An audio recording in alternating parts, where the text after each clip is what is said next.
Now world-renowned, Ironman has its roots on the Pacific shores and lava fields of Hawaii and has since found its way to the southern tip of Africa.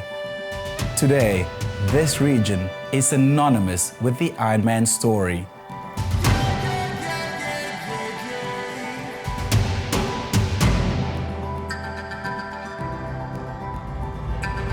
Welcome to Beyond the Bay, a journey through Nelson Mandela Bay, where pristine beaches meet untouched wilderness and where the vibrant pulse of a region rich in arts and culture dances with the spirit of the Big Seven.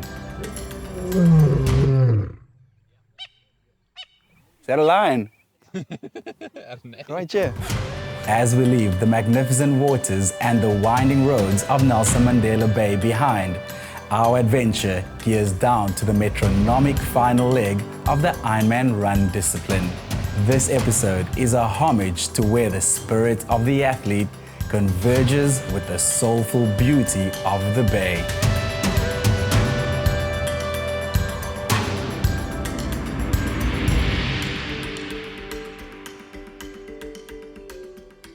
This morning we're on the beautiful run course of the Isuzu Ironman African Championship here in Nelson Mandela Bay, and I get to hang out with one of the fiercest triathletes you'll meet out there. She's also one of the most caring individuals, Michelle Enslin.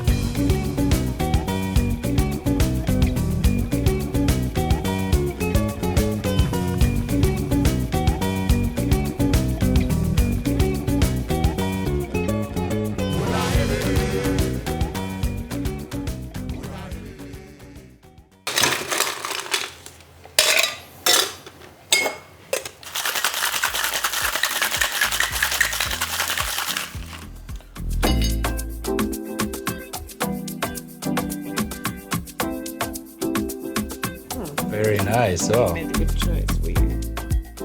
Cheers, thanks for joining me. Not a bad way to spend a morning after a run. We've been threatening for years. Yeah. We've been threatening, let's do coffee, but mocktails, far better. Well, Michelle, I'm actually interested in getting to know you and your story a little better. I've known you through triathlon. I've seen your name in the newspapers since I was a kid. Who is Michelle Enslin? Tell us. Who's Michelle? Yeah. Michelle is a person who has great gratitude for life, doing what she loves, swim, bike, run, and by swim, bike, running, have the ability and the platform to change other people's lives. So it's interesting that you say you like to use it as a platform to help others and inspire others because your name is prominent, you do get a lot of attention. I would assume it's all about you. No, it does feel like it. For 12 weeks of the year before I go into a big race, my family sacrifice everything. But on the day of the race, it's this huge celebration of all the work, but ultimately, the platform I have is to support and raise awareness of the various charities, and the biggest one being Ironman for the Kids. If I win, people will listen to me. If I don't win, they're not going to listen as much. Oh, wow. So winning for me carries far more weight than just the win.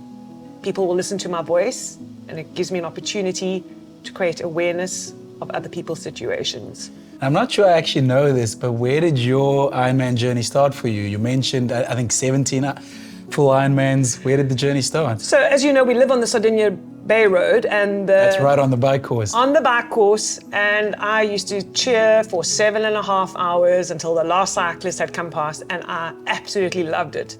But as you know, I couldn't swim. So I just used to dream about Ironman and support. And in 2007, I had a near-death experience. And I was in ICU for about 28 days and came out, and then Chris said, we're going to celebrate your life. You're going to go for swimming lessons and you're going to do Ironman. Wow. And that's how my journey started. I'm keen to hear more about the near-death experience if you're willing to talk about that. What happened there? Yeah, I'd love to share with you. In 2007, I went in for a simple laparoscopy.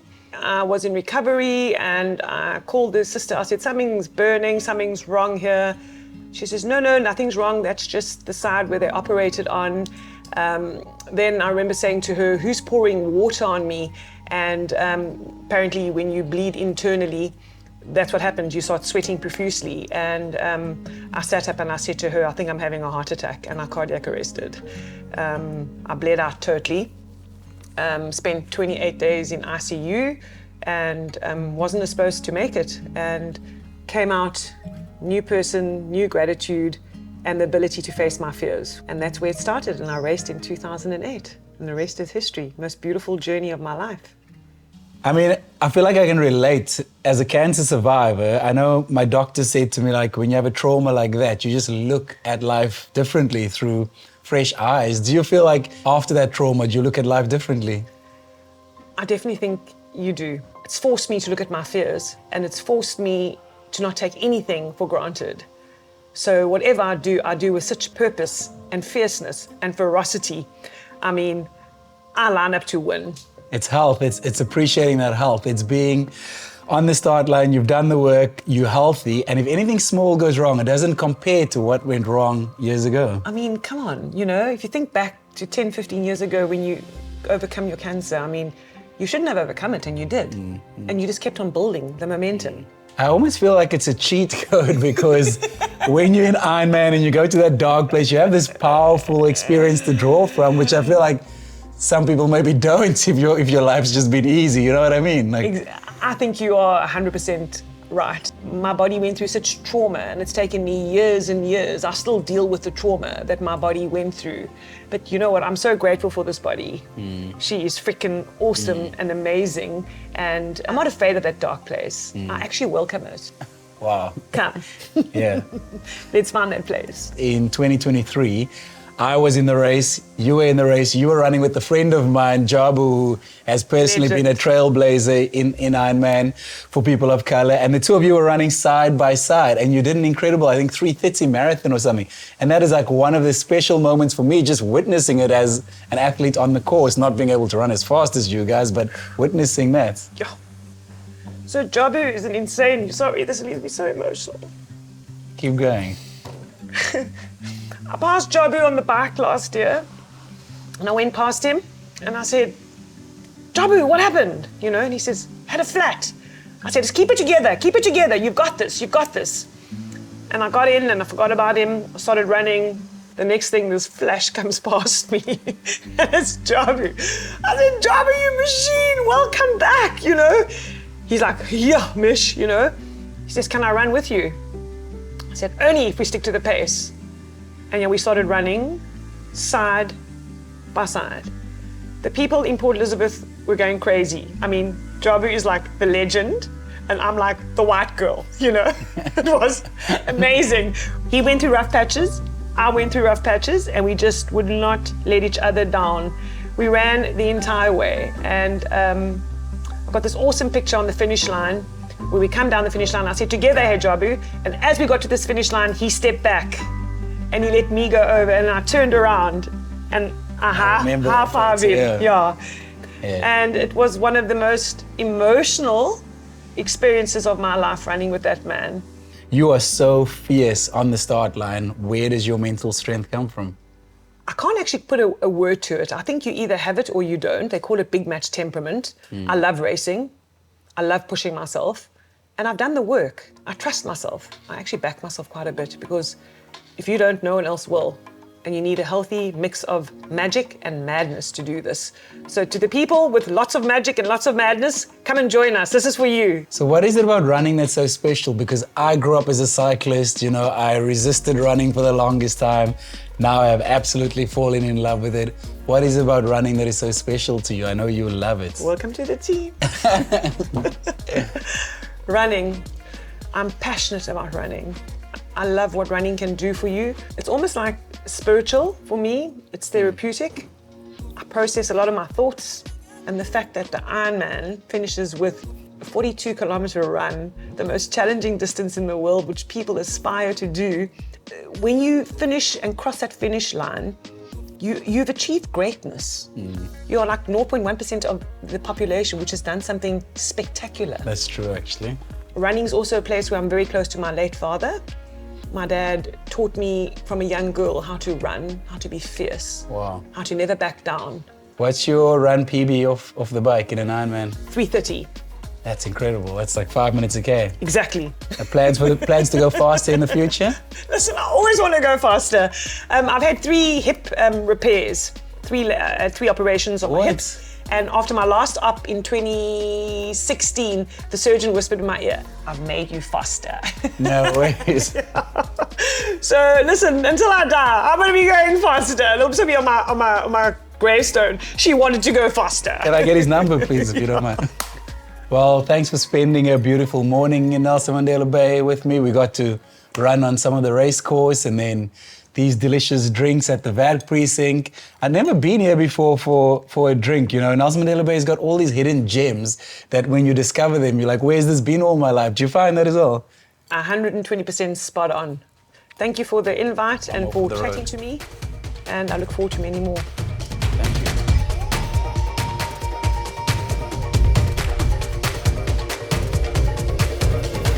We're down in the Barkens Valley at the VAD precinct, which is such a cool melting pot of arts, culture, and food. And I'm here to meet a very special friend of mine. She's someone who is an advocate in the triathlon community and exudes confidence and courage. Let's go and meet Becky Gitangi.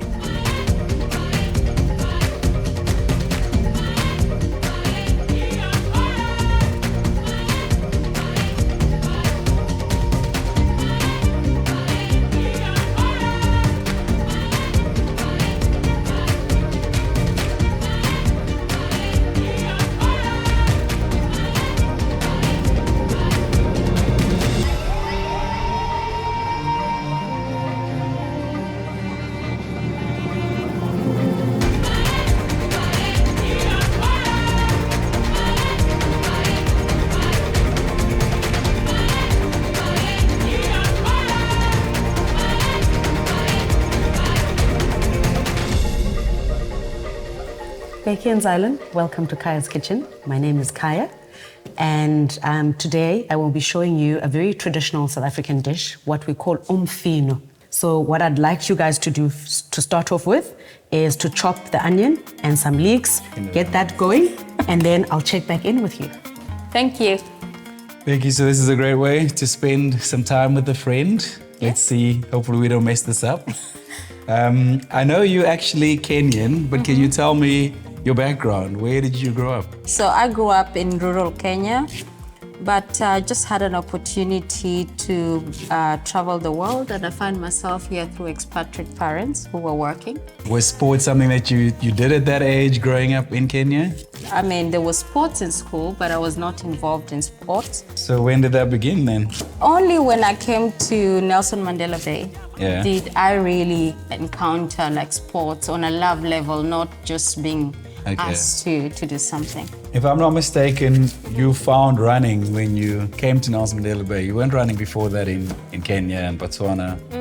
I found running in Nelson Mandela Bay, and what was so special about this place was the people, the community, the sunrise, the sunset, the landscape. I mean, we are so privileged here to be able to distress through running and so forth. When I am in that zone, nothing matters around me. So then what was your first exposure to triathlon and how did you become aware of the sport? My first experience is when I came to watch the corporate triathlon, which my friend was partaking. And I didn't even know that you could do the 3 distance together, like you could combine swimming, biking and running all together. So it's not just really, one sport you're showing up for. It was an eye-opener for me. And of course, the corporate triathlon happens on the day before the full IRONMAN. So that was also good to see people of different shapes and sizes and from different backgrounds partaking in this sport. So did you then partake in the corporate triathlon challenge the following year? My first attempt was a 70.3 in East London.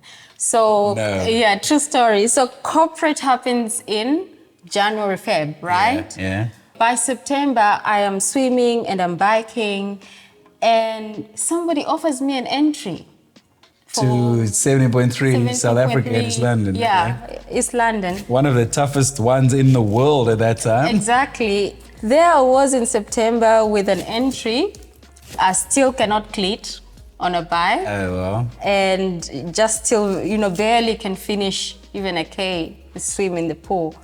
And I was keen to start a race in January the following year. So that was my first race. This looks good. I think I'm just going to let it simmer now. You can start smelling it Yeah. already. Yeah, let's... I wanted to ask you, you didn't finish your first 70.3 that you took part in. Why didn't you give up then? What's the mentality and drive behind going again?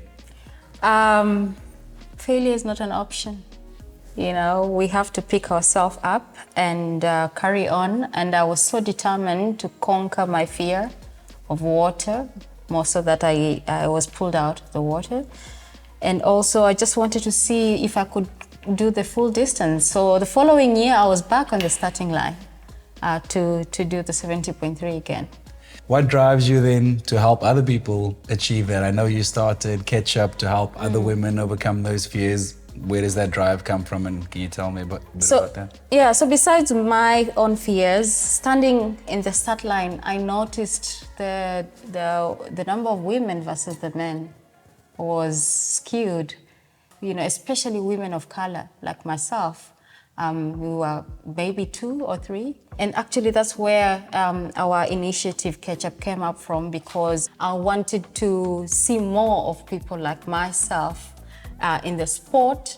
And also I was curious, why is it that they're not there? And it's not like there was no interest, it's just that somebody had not been socialized in that circle. So it was diversifying triathlon, seeing, destroying the stereotype, you know, and learning a skill, you know, so that you're able to save yourself in a drowning situation, but also as a lifestyle. Besides the swimming itself, the biking and running, the discipline that you learn as a person, waking up early in the morning to train, being confident that you can actually overcome something. You know, those are life lessons. And the people you meet. I have friends all over the world. I've been privileged to race overseas as well, but the friendships that are forged beyond our borders, which is just fantastic. And everything is intertwined.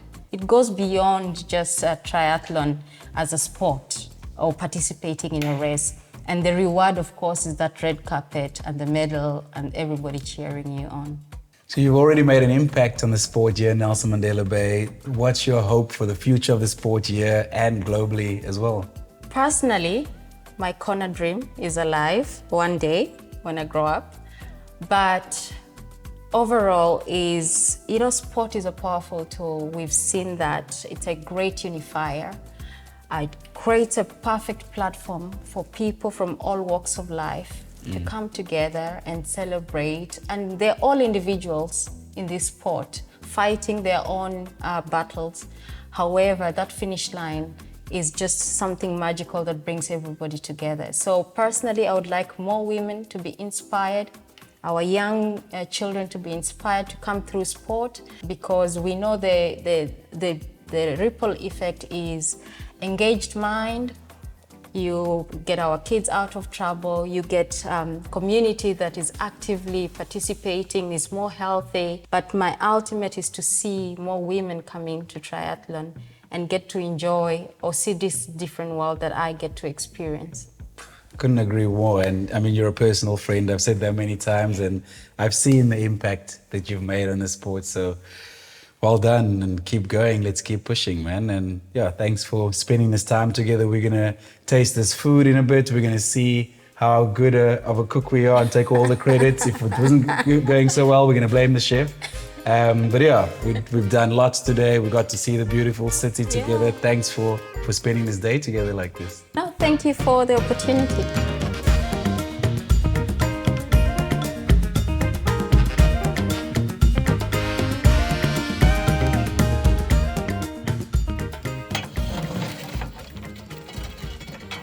In South Africa, a braai is much more than just a method of cooking. It's a tradition that brings people together, symbolizing unity, friendship, and the celebration of life's simple pleasures. It's about sharing our stories, our aspirations, and of course, great food, all in the spirit of togetherness. There's no better way to end this journey than a braai with all the incredible athletes that I've met throughout this series. What an incredible journey we've been on. It was truly special for me to hear these wonderful people's stories and see their vulnerability. Some of them are my closest friends. Some of them I got to know through this journey, but all of them I got to meet through Ironman. That is the beauty of sport, unifying people and bringing people together. And that's something I will take with me for the rest of my life. That is the beauty of Nelson Mandela Bay. This place is its people. My hope for the sport is that we see more people of color get involved. It's to see more people in general face their fears and overcome their challenges, for them to know that nothing can stop them and anything is possible.